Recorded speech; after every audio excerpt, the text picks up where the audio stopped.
Mentally break ಆಗದೆ ಇರೋದು ಹೇಗೆ? ಸೊ ಯಾವುದಕ್ಕೂ ಬೇಗ ರಿಯಾಕ್ಟ್ ಮಾಡಬೇಡಿ. ಸೊ ಅದನ್ನ ಹೇಗೆ ನಾವು ಕಲ್ತ್ಕೊಳ್ಳೋದು, ಮೆಂಟಲ್ ಸ್ಟ್ರೆಂತ್ ನ ಹೇಗೆ ಕಾಪಾಡ್ಕೊಳ್ಳೋದು, ನಾನು ಇವತ್ತಿನ ವಿಡಿಯೋದಲ್ಲಿ ನಿಮಗೆ ತಿಳಿಸ್ಕೊಡ್ತೀನಿ. ಸೊ ನಾನು ನಿಮ್ಮ ಶ್ರೇಯ, ನೀವು ನೋಡ್ತಾ ಇದ್ದೀರಾ mindset Kannada YouTube channel. Subscribe ಮಾಡ್ಕೊಳ್ಳಿ ಅಂಡ್ ವಿಡಿಯೋನ ಕಂಪ್ಲೀಟ್ ಆಗಿ ನೋಡಿ, ಎಲ್ಲೂ ಸ್ಕಿಪ್ ಮಾಡಬೇಡಿ. ಸೊ ಬನ್ನಿ ಈ ವಿಡಿಯೋನ ಸ್ಟಾರ್ಟ್ ಮಾಡೋಣ. ಪ್ರಪಂಚದಲ್ಲಿ 2 ಗ್ರೂಪ್ ನ ಜನಗಳಿದ್ದಾರೆ, ಓಕೆನಾ? ಫಸ್ಟ್ ಗ್ರೂಪ್ ಜನ ಏನ್ ಮಾಡ್ತಾರೆ ಗೊತ್ತಾ? ಯಾವಾಗ್ಲೂ ಯಾವ್ದಾದ್ರು ಒಂದ್ರ ಬಗ್ಗೆ ಕಂಪ್ಲೇಂಟ್ ಮಾಡ್ತಾನೆ ಇರ್ತಾರೆ ಅವ್ರ ಲೈಫಲ್ಲಿ, ಓಕೆನಾ? ಅಂಡ್ ಏನ್ ಹೇಳಿದ್ರು ಕೂಡ ಎಲ್ಲಾನು ಪರ್ಸನಲ್ ಆಗಿ ತಗೊಳ್ತಾ ಹೋಗ್ತಾರೆ. ಅದ್ರ ಜೊತೆಗೆ ಎಲ್ರನ್ನು ಬ್ಲೇಮ್ ಮಾಡ್ತಾ ಇರ್ತಾರೆ, ಆದ್ರೆ ಅವ್ರನ್ನೊಬ್ರನ್ನ ಬಿಟ್ಟು, ಓಕೆನಾ? ಇನ್ನ ಸೆಕೆಂಡ್ ಗ್ರೂಪ್ ಜನ ಇರ್ತಾರೆ, ಅವ್ರಿಗೂ ಕೂಡ ಲೈಫಲ್ಲಿ ಕಂಪ್ಲೇಂಟ್ ಮಾಡೋದಕ್ಕೆ ತುಂಬಾ ವಿಚಾರಗಳಿರ್ತವೆ. ಫಸ್ಟ್ ಗ್ರೂಪ್ ಜನಗಳಿಗೆ ಏನೇನ್ ಪ್ರಾಬ್ಲಮ್ ಇದೆ ಅದು ಕೂಡ ಸೆಕೆಂಡ್ ಗ್ರೂಪ್ ಅವ್ರಿಗೆ ಇದ್ದೇ ಇರುತ್ತೆ. ಆದ್ರೆ ಡಿಫ್ರೆನ್ಸ್ ಏನ್ ಗೊತ್ತಾ? ಸೆಕೆಂಡ್ ಗ್ರೂಪ್ ಜನಗಳು ಬ್ಲೇಮ್ ಮಾಡಲ್ಲ ಅಂಡ್ ಕಂಪ್ಲೇಂಟ್ ಮಾಡೋದಿಲ್ಲ. ಅದ್ರ ಬದಲು ಏನ್ ಮಾಡ್ತಾರೆ ಗೊತ್ತಾ? ಅವರು ಸ್ಟ್ರಾಂಗ್ ಆಗ್ತಾ ಬರ್ತಾರೆ ಲೈಫಲ್ಲಿ. ಸೊ ಇದರಿಂದ ಏನಾಗುತ್ತೆ, ಅವರು ಲೈಫಲ್ಲಿ ಮುಂದೆ ಹೋಗ್ತಾ ಹೋಗ್ತಾರೆ. ಲೈಫ್ ಏನೇ ಕಷ್ಟ ಕೊಟ್ಟರು ಅವರು ಹೆದರೋದಿಲ್ಲ. ಹಾಗಾದ್ರೆ ಯಾಕೆ ಕೆಲವೊಬ್ರು ಸಣ್ಣ ಪುಟ್ಟ ಪ್ರಾಬ್ಲಮ್ಗೂ ತಲೆ ಮೇಲೆ ಆಕಾಶನೇ ಬಿದ್ದಂಗ ಆಡ್ತಾರೆ, ಆದ್ರೆ ಇನ್ನ ಕೆಲವೊಬ್ರು ಜನಗಳು ಏನೇ ಬಂದ್ರು ಲೈಫಲ್ಲಿ ಏನೂ ಆಗಿಲ್ಲ ಅನ್ನೋ ರೀತಿ ಗಟ್ಟಿಯಾಗಿ ಮೆಂಟಲಿ ಬ್ರೇಕ್ ಆಗದೆ ಜೀವನದಲ್ಲಿ ಮುಂದೆ ಹೋಗ್ತಾರೆ? ಯಾಕಂದ್ರೆ mental strength is the reason. ಗೊತ್ತಾಗ್ತಿದ್ಯಾ? ಯಾಕೆ ಸೆಕೆಂಡ್ ಗ್ರೂಪ್ ಪೀಪಲ್ ಬ್ರೇಕ್ ಆಗಲ್ಲ ಅಂದ್ರೆ ಅವ್ರು ಮೆಂಟಲಿ ಅವರು ಅದನ್ನ ಸ್ಟ್ರೆಂಥನ್ ಮಾಡ್ಕೊಂಡಿರ್ತಾರೆ. ಗೊತ್ತಾಯ್ತಾ? ಅವ್ರ ಮೈಂಡ್ ನ ಸ್ಟ್ರೆಂತ್ ಟ್ರೈನಿಂಗ್ ಮಾಡಿರ್ತಾರೆ ಅವರು. ಗೊತ್ತಾಗ್ತಿದ್ಯಾ? ಸೊ ಇದೇನಿದೆ, ಇದೇನೋ ದುಡ್ಡು ಕೊಟ್ಟು ಪರ್ಚೇಸ್ ಮಾಡುವಂತದಲ್ಲ ಮೆಂಟಲ್ ಸ್ಟ್ರೆಂತ್ ಅನ್ನೋದು. ಅರ್ಥ ಆಗ್ತಿದ್ಯಾ? ನಾವೇ ಬಿಲ್ಡ್ ಮಾಡ್ಕೊಳ್ಳೋದು ಮೆಂಟಲ್ ಸ್ಟ್ರೆಂತ್ ನ. ಅಂಡ್ ಯಾಕೆ ಫಸ್ಟ್ ಗ್ರೂಪ್ ಪೀಪಲ್ಗೆ ಮೆಂಟಲ್ ಸ್ಟ್ರೆಂತ್ ಇರೋದಿಲ್ಲ ಅಂತ ಅಂದ್ರೆ, ಅವರ ಎಮೋಷನ್ಸ್ ಇರುತ್ತಲ್ಲ ಅದನ್ನ ಅವ್ರ ಮೇಲೆ ದಬ್ಬಾಳಿಕೆ ಮಾಡೋದಕ್ಕೆ ಇವ್ರು ಈಸಿಯಾಗಿ ಬಿಟ್ಬಿಡ್ತಾರೆ. ಅದ್ರದ್ದು ಕಂಟ್ರೋಲೇ ತಗೊಳ್ಳೋದಿಲ್ಲ ಫಸ್ಟ್ ಗ್ರೂಪ್ ಪೀಪಲ್. ಅದ್ರ ಜೊತೆಗೆ ಮೇನ್ ರೀಸನ್ ಕಂಫರ್ಟ್ ಝೋನ್ ನ ನೋಡ್ಕೋತಾರೆ. ಯಾವಾಗ್ಲೂ ಏನೊಂದು ಕಂಫರ್ಟ್ ಆಗಿರ್ಬೇಕು, ಅದರಿಂದ ಆಚೆಗೆ ಬರೋದಕ್ಕೆ ಅವ್ರು ಇಷ್ಟನೇ ಪಡೋದಿಲ್ಲ, ಅದ್ರೊಳಗೆ ಇರ್ಬೇಕು ಅವರು. ಸೊ ಹಾಗಾಗಿ ಮೆಂಟಲ್ ಸ್ಟ್ರೆಂತ್ ಬಿಲ್ಡ್ ಆಗಿರೋದಿಲ್ಲ. ಸೊ ಈಗ ಹೇಗೆ ಮೆಂಟಲಿ ಬ್ರೇಕ್ ಆಗದೆ ಇರೋದು ಅಂತ ನೋಡೋಣ ಬನ್ನಿ. ಮೊದಲನೇದಾಗಿ ಹೇಳ್ಬೇಕಂದ್ರೆ, ವಿಕ್ಟಿಮ್ ಗೇಮ್ ನ ಪ್ಲೇ ಮಾಡೋದನ್ನ ನೀವು ಫಸ್ಟ್ ಆಫ್ ಆಲ್ ಬಿಡ್ಬೇಕಾಗತ್ತೆ.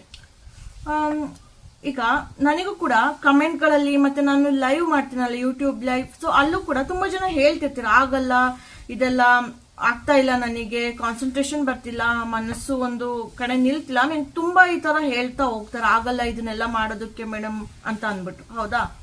ಸೊ ಯಾಕೆ ಆತರ ಹೇಳ್ತಾರೆ ಅಂದ್ರೆ, ತುಂಬಾ ಜನಕ್ಕೆ ನಿಮ್ಗೆ ಏನಾದ್ರೂ ನಾನು ಮಾಡ್ಬೇಕು, ಟ್ರೈ ಮಾಡ್ಬೇಕು, ಆಯ್ತಾ, ನಾನು ಚೇಂಜ್ ಮಾಡ್ಕೋಬೇಕು, ಈ ತರ ನಾನು ಮನ್ಸನ್ನ ಹಾಳಾಗೋಗಿ ಬಿಡಬಾರ್ದು ಅಂತ ಯಾರು ಪ್ರಯತ್ನ ಪಡೋದಿಲ್ಲ ನೀವುಗಳು, ಎಷ್ಟೊಂದ್ ಜನ. ಕರೆಕ್ಟಾ?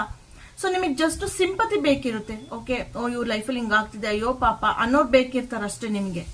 ಅಂಡ್ ನಿಮ್ಗೆ solution actually ಬೇಕಿರೋದಿಲ್ಲ.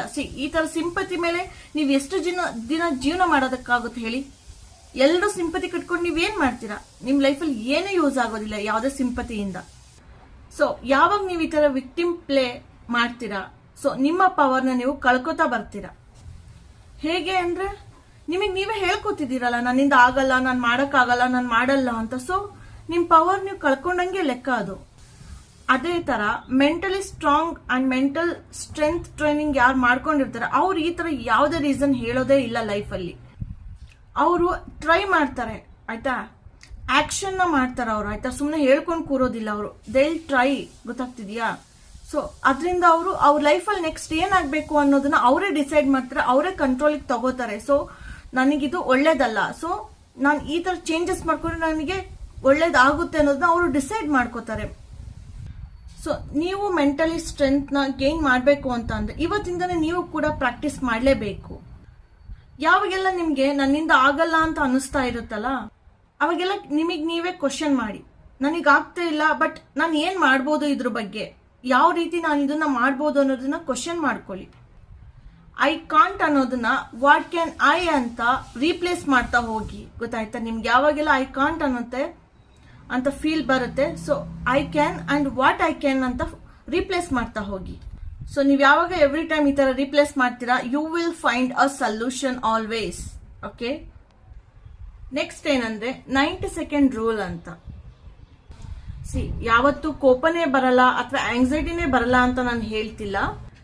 So mental strength ಅಂದ್ರೆ ಎಲ್ಲ ಎಮೋಷನ್ಸ್ ಬರುತ್ತೆ, ಆದ್ರೆ ಅದರಲ್ಲೇ ನಾವು ಸ್ಟಕ್ ಆಗಿರಬಾರ್ದು. ಅದು ಮೆಂಟಲ್ ಸ್ಟ್ರೆಂತ್ ಅಂದ್ರೆ. ಅರ್ಥ ಆಗ್ತಿದ್ಯಾ?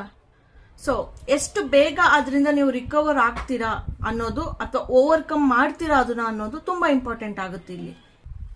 ಹಾರ್ವರ್ಡ್ ಸೈಂಟಿಸ್ಟ್ಗಳು ಹೇಳಿದ್ದಾರೆ, ನಮ್ಗೆ ಏನೇ ಎಮೋಷನ್ಸ್ ಬರಲಿ, ಲೈಕ್ ಕೋಪ, ದುಃಖ, ಆಯ್ತಾ, ಸೊ ಯಾವುದೇ ಆಯ್ತು, ಒಂದು ಆಂಗ್ಸೈಟಿ, ಸೊ ಅದು 90 ಸೆಕೆಂಡ್ ಮೇಲೆ ಇರೋದಿಲ್ವಂತೆ ನಮ್ಮಲ್ಲಿ. 90 ಸೆಕೆಂಡ್ ಮಾತ್ರ ನಮ್ಮ ಬಾಡಿಲಿ ಅದು ಸಸ್ಟೈನ್ ಆಗೋದು. ಅರ್ಥ ಆಗ್ತಿದ್ಯಾ?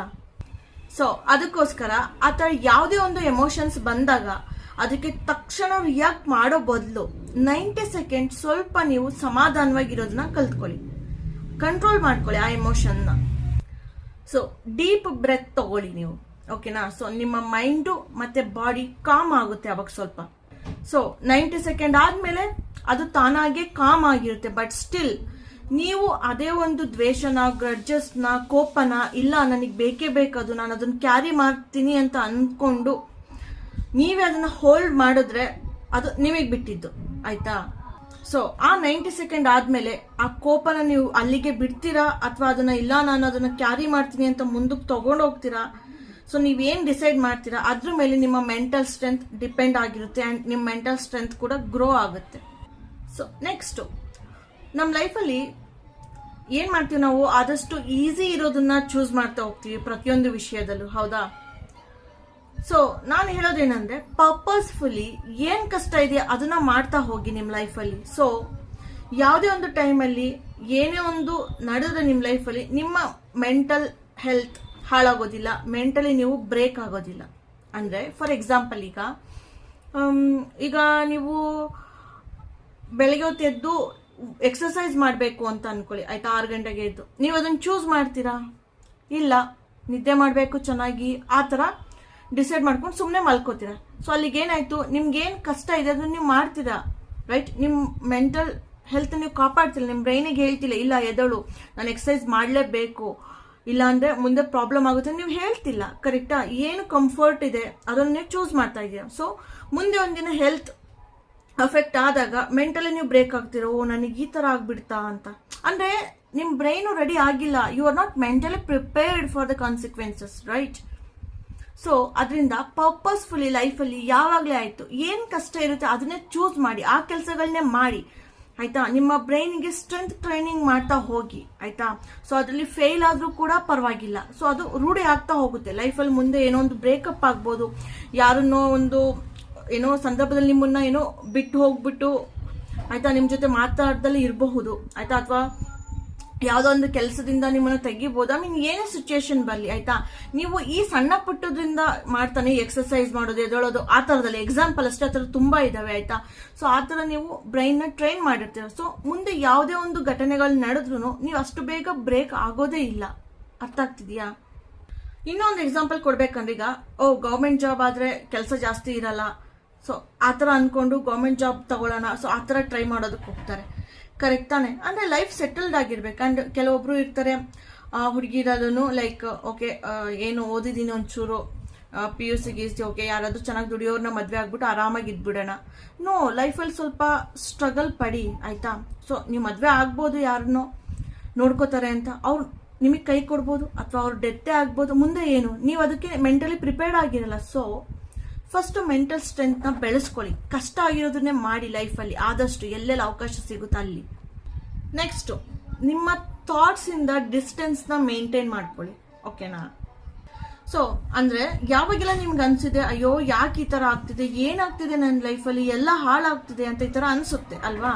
ಸೊ ಅವಾಗ ಜಸ್ಟ್ ಹೇಳ್ಕೊಳ್ಳಿ, ಕೃಷ್ಣನೇ ಹೇಳಿದ್ದಾರೆ ಅಲ್ವಾ, ಕೃಷ್ಣ ಪರಮಾತ್ಮನೇ ಹೇಳಿದೆ, ಲೈಕ್ ಈ ಸಮಯ ಕಳೆದು ಹೋಗುತ್ತೆ ಅಂತ. ಸೊ ಯಾವಾಗೆಲ್ಲ ನಿಮ್ಗೆ ಆತರ ಅನ್ಸುತ್ತೆ, ಜಸ್ಟ್ ರಿಮೆಂಬರ್ ಈ ಸಮಯ ಕೂಡ ಕಳೆದು ಹೋಗುತ್ತೆ, ಓಕೆನಾ? ಸೊ ಓವರ್ವೆಲ್ಮ್ ಆಗಬೇಡಿ, ಕಾಮ್ ಆಗು ಅಂತ ನಿಮಗೆ ನೀವೇ ಮಾತಾಡ್ಕೊಳ್ಳಿ. ಆಕ್ಚುಲಿ ಸಮ್ಟೈಮ್ಸ್ ನಾವು ನಮ್ಮ ಜೊತೆ ಮಾತಾಡೋದಿದೆಯಲ್ಲ, ತುಂಬಾ ಚೆನ್ನಾಗಿ ನಮ್ಮನ್ನ ನಾವು ಹ್ಯಾಂಡಲ್ ಮಾಡ್ಕೋಬಹುದು.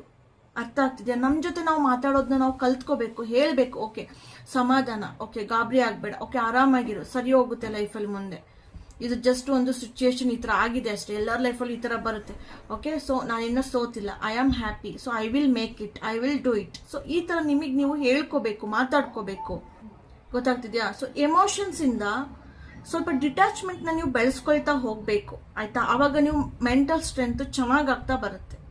ಆ್ಯಂಡ್ ಲಾಸ್ಟ್ ಪಾಯಿಂಟ್ ಏನು ಅಂದರೆ ಸೈಕಲಾಜಿಕಲ್ ಸೇಫ್ಟಿನ ನೀವು ಕಾಪಾಡ್ಕೋಬೇಕಾಗುತ್ತೆ ಆ್ಯಂಡ್ ಕ್ರಿಯೇಟ್ ಮಾಡ್ಕೋಬೇಕಾಗುತ್ತೆ. ಸೊ ನಮಗೆ ಯೂಶುವಲಿ ಏನಾಗುತ್ತೆ, ಒಂದು ಸ್ಟ್ರೆಸ್ನ ರೆಗ್ಯುಲೇಟ್ ಮಾಡಬೇಕಂದ್ರೆ ಒಂದು ಸೇಫ್ ಆಗಿರೋ ರಿಲೇಶನ್ಶಿಪ್ ನಮಗೆ ಬೇಕಾಗುತ್ತೆ, ಕರೆಕ್ಟಾ? ಸೊ ನಮ್ಗೆ ಯಾವಾಗ ನನಗೆ ಒಳ್ಳೆ ವ್ಯಕ್ತಿ ಸಿಕ್ಕಿದ್ದಾರೆ, ರೈಟ್ ಪೀಪಲ್ ನನಗೆ ಸಪೋರ್ಟ್ ಮಾಡ್ತಾ ಇದ್ದಾರೆ, ನನ್ನ ಜೊತೆ ಇದ್ದಾರೆ ಅನ್ಸುತ್ತೆ, ನಮ್ಮ ಬಾಡಿ ರಿಲ್ಯಾಕ್ಸ್ಡ್ ಸ್ಟೇಟಿಗೆ ಹೋಗುತ್ತೆ, ಹೌದು ತಾನೆ? ಆ್ಯಂಡ್ ಯಾವಾಗ ನಾವು ತುಂಬ ಪ್ರೀತಿಯಿಂದ ತುಂಬ ನಮ್ಮನ್ನು ಇಷ್ಟಪಡೋರ ಜೊತೆ ಇರ್ತೀವಿ, ರೈಟ್, ನಮಗೆ ತುಂಬ ಸಪೋರ್ಟ್ ಸಿಗೋರ ಜೊತೆ ನಾವು ಇರ್ತೀವಿ, ಸೊ ನಮ್ಮ ಸ್ಟ್ರೆಸ್ ಹಾರ್ಮೋನ್ ಕಾರ್ಟಿಸಾಲ್ ಕೂಡ ರೆಡ್ಯೂಸ್ ಆಗ್ತಾ ಬರುತ್ತೆ. ಅರ್ಥ ಆಗ್ತಿದೆಯಾ? ಸೊ ಇದರಿಂದ ಅನ್ನೆಸೆಸರಿ ದಪ್ಪ ಆಗೋದು, ಇನ್ನೇನೇನೋ ಹೆಲ್ತ್ ಇಶ್ಯೂಸ್ ಸ್ಟಾರ್ಟ್ ಆಗೋದು ಕಂಪ್ಲೀಟ್ ಆಗಿ ಕಡಿಮೆ ಆಗ್ತಾ ಬರುತ್ತೆ ನಮಗೆ, ಹೌದು ತಾನೆ? ಬೇಕಾದ್ರೆ ನೀವು ತುಂಬ ಜನ ನೋಡಿ, ಯಾರಿಗೆ ಒಳ್ಳೊಳ್ಳೆ ಫ್ರೆಂಡ್ಸ್ ಇರ್ತಾರಲ್ಲ ಅಥವಾ ಮನೇಲಿ ತುಂಬ ಸಪೋರ್ಟಿವ್ ಆಗಿರ್ತಾರಲ್ಲ, ಸೊ ಯಾವುದೇ ಸಿಚುಯೇಷನ್ ಇರಲಿ ಅವ್ರ ಲೈಫಲ್ಲಿ ಆಯ್ತಾ, ಏನೇ ನೋವು ಇರಲಿ, ಅದರಿಂದ ಅವ್ರು ಬೇಗ ಹೊರಗೆ ಬರ್ತಾರೆ. ಅಬ್ಸರ್ವ್ ಮಾಡಿದ್ದೀರಾ ಇದನ್ನ? ಯಾಕೆ ಹೇಳಿ? Because of these reasons. Like ಈಗ ಹೇಳಿದ್ನಲ್ಲ, ಅವ್ರ ಸ್ಟ್ರೆಸ್ ಕಡಿಮೆ ಆಗುತ್ತೆ, ಬಾಡಿ ರಿಲ್ಯಾಕ್ಸ್ ಸ್ಟೇಟಿಗೆ ಹೋಗುತ್ತೆ, ಎಲ್ಲರೂ ನನ್ನ ಇಷ್ಟಪಡ್ತಿದ್ದಾರೆ, ನನ್ನ ಸುತ್ತಮುತ್ತದವರು, ನನಗೆ ಇನ್ನೇನು ಬೇಕು ಅನ್ನೋ ರೀತಿ ಅವ್ರಿಗೆ ಫೀಲ್ ಆಗುತ್ತೆ, ಆಗೋಯ್ತು ಬಿಟ್ಬಿಡೋಣ ಹಿಂದ್ಲದಲ್ಲ ಅಂತ ಅವ್ರಿಗೆ ಅನ್ಸೋಕ್ ಸ್ಟಾರ್ಟ್ ಆಗುತ್ತೆ. ಅರ್ಥ ಆಗ್ತಿದ್ಯಾ? ಸೊ ಅಂದರೆ ನಾನಿಲ್ಲಿ ಹೇಳ್ತಿರೋದೇನೆಂದರೆ, ಅಂಥ ಜನಗಳು ನಮ್ಮ ಲೈಫಲ್ಲಿ ಮುಖ್ಯ ಆಯ್ತಾ. ಒಳ್ಳೆಯವ್ರನ್ನು ಬಿಟ್ಬಿಟ್ಟು ಇದ್ಬಿಡಿ ಲೈಫಲ್ಲಿ ಒಬ್ಬರೇ ಅಂತ ಹೇಳ್ತೀರಾ. ಎಲ್ಲಿ ನಮ್ಗೆ ಒಳ್ಳೊಳ್ಳೆ ಜನಗಳು ಸಿಗ್ತಾರೆ ಅವ್ರನ್ನ ನಾವು ಅವ್ರ ಜೊತೆ ಇರೋದಕ್ಕೆ ಮತ್ತೆ ಅವ್ರನ್ನ ಉಳಿಸ್ಕೊಳ್ಳೋದಕ್ಕೆ ಟ್ರೈ ಮಾಡಬೇಕು. ನಮ್ಮ ಸರೌಂಡಿಂಗಲ್ಲಿ ಅವ್ರನ್ನ ಇಟ್ಕೋಬೇಕು, ನಾವು ಕಾಪಾಡ್ಕೋಬೇಕು. ಆವಾಗ ನಮ್ಮ ಮೆಂಟಲ್ ಸ್ಟ್ರೆಂತ್ ತುಂಬ ಸ್ಟ್ರಾಂಗ್ ಆಗ್ತಾ ಬರುತ್ತೆ. ಅರ್ಥ ಆಗ್ತಿದ್ಯಾ? ಸೊ ಕೊನೆಯದಾಗಿ ಹೇಳೋದಾದ್ರೆ, ಇವಾಗ ಏನೇನು ಹೇಳಿದೆ ಪಾಯಿಂಟ್ಸ್, ಇದನ್ನೆಲ್ಲ ನೀವು ಆದಷ್ಟು ಲೈಫಲ್ಲಿ ಪ್ರಾಕ್ಟೀಸ್ ಮಾಡ್ತಾ ಬಂದರೆ ಕೆಲವೇ ತಿಂಗಳುಗಳಲ್ಲಿ ನೀವು ಅನ್ಬ್ರೇಕಬಲ್ ಆಗ್ತೀರಾ, ರೈಟ್? ಮೆಂಟಲಿ ಸ್ಟ್ರಾಂಗ್ ಆಗ್ತೀರಾ. ಗೊತ್ತಾಗ್ತಿದ್ಯಾ? ಮೆಂಟಲ್ ಸ್ಟ್ರೆಂತ್ ತುಂಬ ಚೆನ್ನಾಗಿರುತ್ತೆ ನಿಮಗೆ. ಗೊತ್ತಾಗ್ತಿದೆಯಾ? ಸೊ ಓಕೆ, ಈ ವಿಡಿಯೋ ಅರ್ಥ ಆಗಿದೆ ಅಂತ ಅನ್ಕೊಂಡಿದ್ದೀನಿ. ಸೊ ಇಲ್ಲಿಗೆ ಈ ವಿಡಿಯೋನ ಮುಗಿಸ್ತಾ ಇದ್ದೀನಿ. ನಾನು ನಿಮ್ಮ ಶ್ರೇಯ, ನೀವು ನೋಡ್ತಾ ಇದ್ದೀರಾ ಮೈಂಡ್ಸೆಟ್ ಕನ್ನಡ ಯೂಟ್ಯೂಬ್ ಚಾನಲ್. ಮತ್ತೆ ನೆಕ್ಸ್ಟ್ ವಿಡಿಯೋದಲ್ಲಿ ಸಿಗ್ತೀನಿ. ಸಬ್ಸ್ಕ್ರೈಬ್ ಮಾಡ್ಕೊಳ್ಳಿ ಆ್ಯಂಡ್ ಜಾಸ್ತಿ ಸಪೋರ್ಟ್ ಮಾಡಿ. ಓಕೆ, ಸೊ ಅಲ್ಲಿವರೆಗೂ take care, bye, see you all.